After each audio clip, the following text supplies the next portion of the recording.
Assalamualaikum warahmatullahi wabarakatuh. Mujahid-mujahidah SDIT Baitur Rahman yang Ibu sayangi, kita berjumpa kembali di pembelajaran Al-Islam bersama Bu Ida. Dengan penuh rasa syukur, kita masih diberi nikmat sehat dan Allah masih memberikan kita kesempatan untuk menuntut ilmu. Karenanya mari kita semangat dalam belajar. Belajar di waktu kecil dengan disiplin dan sungguh-sungguh akan menjadi bekal sukses di masa yang akan datang. Pada kesempatan kali ini kita akan belajar tentang mengenal kitab Allah. Sudah ada yang kenal? Alhamdulillah kalau sudah kenal. Kalau belum, yuk sama-sama kita ta'aruf. Mujahid-mujahidah SDIT Baitur Rahman, mari kita awali pembelajaran hari ini dengan lafaz basmalah. Bismillahirrahmanirrahim. Asyhadu an la ilaha illallah wa asyhadu anna Muhammadar Rasulullah. Raditu billahi rabba wa bil islami dina wa bi Muhammadin nabiyyan wa rasula. Rabbi zidni ilman warzuqni fahman. Amin. Ya, fokus pembelajaran kita hari ini adalah kita belajar tentang pengertian kitab Allah, nama-nama kitab Allah dan Rasul penerimanya, kandungan yang ada dalam kitab Allah dan cara mengimani kitab Allah Subhanahu wa taala. Kitab Allah, kitab berasal dari bahasa Arab kataba yang artinya buku.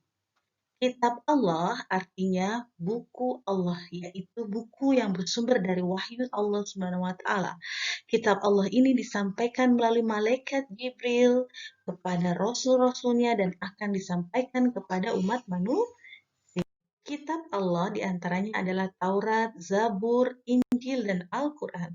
Mengimani kitab-kitab Allah merupakan pelaksanaan dari rukun iman yang ketiga. Kitab Taurat disampaikan oleh Jibril kepada Nabi Musa alaihissalam. Nabi Musa menerima wahyu yang pertama kali di Bukit Tursina atau di Gunung Sinai. Taurat ini menjadi pedoman bagi bangsa Yahudi atau Bani Israel. Isinya tentang apa? Isinya tentang 10 ajaran pokok Taurat. Ini kalian bisa lihat lebih detail ada di buku paket halaman 23. Di dalamnya dijelaskan ajaran dari Taurat diantaranya adalah perintah untuk mengesahkan Allah, menghormati ibu dan bapak, dan juga memuliakan hari Sabtu. Taurat ditulis dalam bahasa Ibrani dan bahasa Arab. Zabur diwahyukan kepada Daud alaihissalam. Zabur sendiri berasal dari bahasa Arab Zabur, berisi sekitar 150 kumpulan mazmur. Mazmur artinya adalah nyanyian dan doa. Zabur ini menjadi pedoman hidup bagi Bani Israel. Zabur tidak berisi tentang aturan hukum dan syariat. Nabi Daud dan umatnya hanya mengikuti dan meneruskan syariat yang dibawa oleh Nabi Musa alaihissalam. Secara garis besar, isi dari Zabur adalah doa dan zikir, nasihat, hikmah, pedoman berbuat kebaikan, dan ajaran kebenaran. Berikutnya tentang kitab Injil. Kitab Injil diterima oleh Nabi Isa alaihissalam untuk disampaikan kepada kalangan Bani Israel atau Yahudi. Umat pengikut Nabi Isa disebut umat Nasrani. Ajaran yang terdapat dalam kitab Injil adalah berisi tentang hukum agama. Di antaranya berisi seruan dan ajakan menyembah Allah, kabar gembira tentang datangnya Nabi Muhammad SAW sebagai Nabi penutup zaman. Injil yang diberikan kepada Nabi Isa alaihissalam adalah Injil yang murni. Namun apa yang terjadi sekarang ini? Orang Nasrani sekarang ini hanya membaca Injil terjemahan, bukan Injil yang asli. Injil yang telah banyak mengalami perubahan dan penambahan yang dilakukan oleh beberapa pengikut Nabi Isa alaihissalam yang memasukkan karangannya sendiri ke dalam Injil. Mereka adalah Matius, Markus, Lukas, Yahya. Injil tersebut kemudian diberi nama sesuai dengan nama pengarangnya.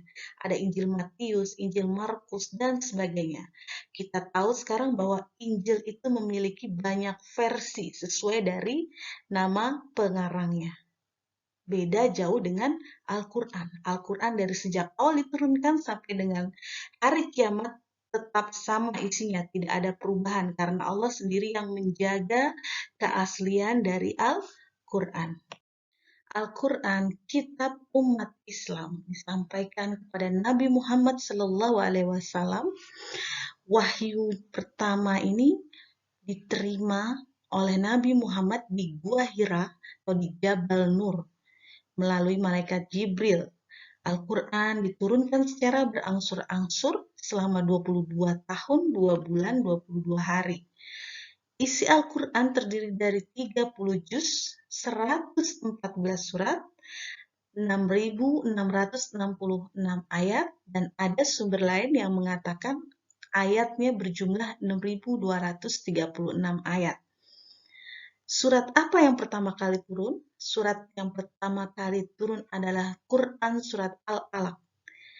Iqra, bacalah. Kayak menandakan bahwa umat Islam harus senang membaca.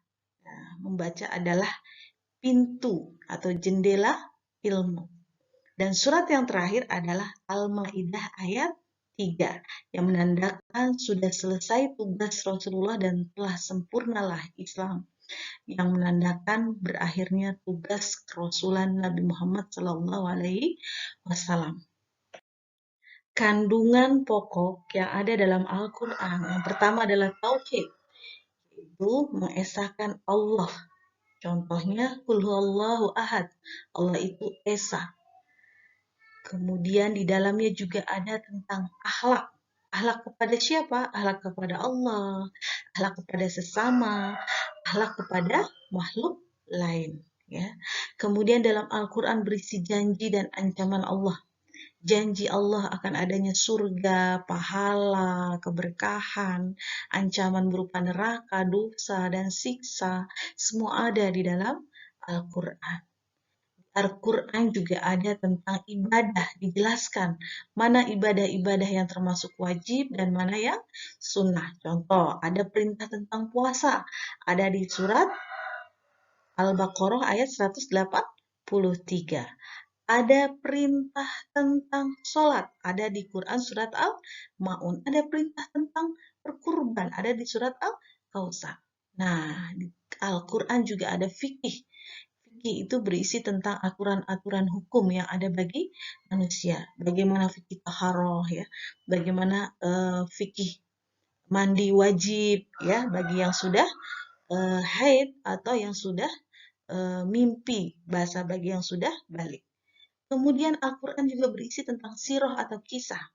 Di dalam Al-Quran banyak sekali pelajaran yang bisa kita ambil dari kisah-kisah yang ada di dalamnya. Bahkan ada satu surat yang dalam Al-Quran namanya Al-Qasas, yaitu tentang kisah-kisah. Kisah siapa saja yang ada dalam Al-Quran? Ada kisah para nabi, mulai dari Nabi Adam sampai dengan nabi yang terakhir ada di dalamnya. Ada kisah raja. Raja siapa? Banyak. Raja Namrud, ya. Kemudian juga ada raja, siapa lagi? Banyak raja, ya. Budi tidak bisa sebutkan satu persatu. Dan ada kisah orang soleh. Contohnya Luqman Al-Hakim. Meskipun bukan nabi, tapi masuk dalam Al-Quran. Ada juga kisah orang soleh, kumpulan anak-anak muda, Ashabul Kahfi, ya, dan sebagainya. Ya, jadi sebetulnya kita tidak kehabisan banyak kisah. Kita bisa belajar kisah-kisah tentang orang-orang yang soleh yang ada dalam Al-Quran. Nah, ini yang paling penting. Apa yang harus kita lakukan setelah kita tahu bermacam-macam kitab Allah? Yang harus kita lakukan adalah kita harus semakin beriman kepada kitab-kitab Allah, semakin percaya dan yakin dengan sepenuh hati bahwa Allah menurunkan wahyu kepada Rasulnya berupa kitab untuk dijadikan sebagai pedoman hidup bagi umatnya. Bagaimana cara kita beriman kepada Allah? Ya, diyakini dalam hati. Ya, kita yakin dalam hati, kita mengakui betul adanya kitab-kitab Allah. Jadi, kitab Allah tadi ada apa saja? Ada Taurat, Zabur, Injil, Al-Quran. Kita tidak boleh hanya mengakui Al-Quran sebagai kitab Allah, tetapi 3 kitab yang lain juga harus kita akui sebagai kitab-kitab Allah. Tetapi Al-Quran adalah kitab yang menyempurnakan kitab-kitab yang sebelumnya. Oke, kita tidak boleh mengingkari satu pun kitab yang sudah diturunkan oleh Allah Subhanahu wa taala. Kemudian cara mengimani yang kedua adalah diucapkan dengan lisan. Dengan cara apa? Dengan kita bersyahadat, ya. Masih ingat syahadat? Ada syahadat tauhid, ada syahadat rasul. Syahadat tauhid, asyhadu an la ilaha illallah, syahadat rasul, wa asyhadu anna muhammadar rasulullah. Itu adalah bukti bahwa kita sudah mengimani kitab-kitab Allah.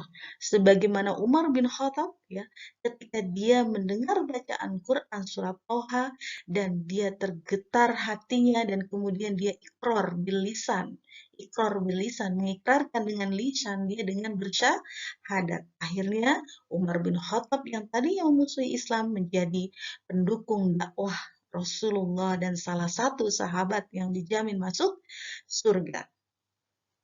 Nah, bukti keimanan yang lain adalah diamalkan. Bagaimana cara mengamalkannya? Dengan setiap hari kalian membaca Al-Quran adalah bukti bahwasannya kalian beriman kepada kitab-kitab Allah. Apalagi kalau kalian sampai mengajarkan tartili, mengajarkan tahfiz kepada adik-adik yang ada di rumah atau kepada teman-teman, itu adalah bukti bahwa kalian beriman kepada kitab Allah. Apalagi kalau kalian sampai kelak kalau sudah besar menjadi dai yang mendakwahkan isi Al-Quran. Masya Allah, itu adalah bukti bahwasannya kalian benar-benar beriman kepada kitab-kitab Allah Subhanahu wa Ta'ala. Oke, sekarang kita sama-sama menyanyikan tentang kitab suci dengan nada soleram. Pernah dengar lagunya? Soleram, soleram. Nah, ini kita ganti ya liriknya dengan Al-Quran dan kitab Allah yang lainnya. Oke, 1, 2, 3. Al-Quran, Al-Quran, Al-Quran firman Allah, kitab suci jadi pedoman, teman pelajari dan kita amalkan. Taurat, Zabur dan Injil, Al-Quran penyempurnanya. Mari kita pelajari dan amalkan agar selamat dunia dan akhirat. Oke, tugas kalian adalah mencatat lagu tadi, kemudian latihan menyanyikan lagu tersebut di rumah. Silahkan kirimkan rekaman suaranya ke GCR.